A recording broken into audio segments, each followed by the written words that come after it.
Читателите на Дома за нерядко споделят, че имат проблем с филтрирането на въздуха в дома си и конденза. Истинският проблем е, че в помещенията се задържат различно количество токсични газове. Решенията на проблема могат да са няколко и различно ефективни. Днес ние ви предлагаме вариант, свързан с типа строителство и вида на използваните материали. Ще ви представим финландската технология за изграждане на така наречените дишащи къщи. Основното им предимство пред монолитното строителство е, че при тях се осъществява непрекъснат обмен на въздуха.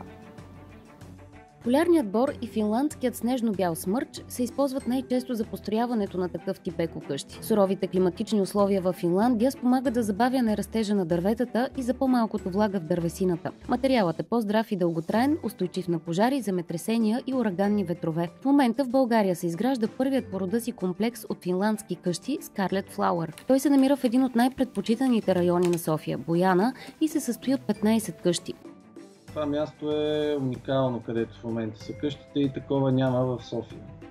Тук ние може да си позволиме да продаваме висок клас имот, затова си позволихме и да направим тези къщи, за да отговарят на място. Този тип строителство в Западна Европа, в Русия, в Япония, дори Китай се счита за много престижно и луксозно човек да има такава къща, която хем е модерна, хем е от екологичен материал, няма допълнителни изолации и е нещо просто много по-различно.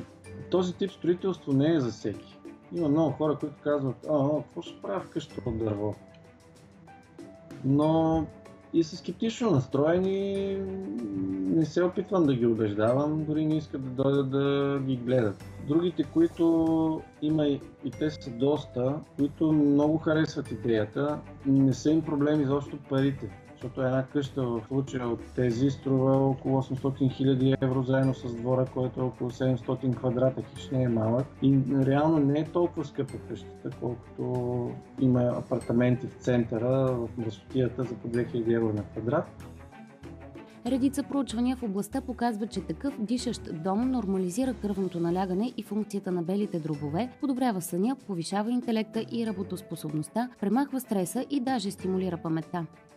Това строителство не е типично за България, тъй като изцяло от дърво, ако се е строяло преди това, гредите се нацепват. Защото технологията на слепените греди, тя не е от много години, а нашите къщи са от слепени масивни греди, изглеждат хем уютно и има човек чувство на уют вътре, като я обитава къщата, хем изглеждат по-модерно, а не са от този тип кръглите греди. Кръглите греди не са подходящи за строителство в нашия климатичен пояс, защото температурните амплитуди са големи и дървото се нацепва. Това не се случва при слепената технология.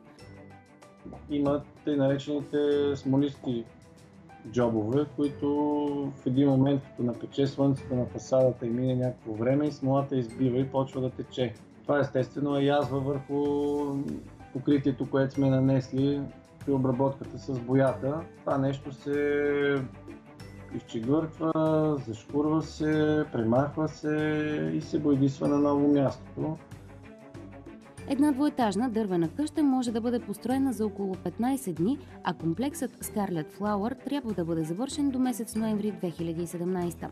Редакцията на Дома за новини ще ви покаже готовия проект и мненията на някои от първите собственици. Продължавайте да следите за нашите материали.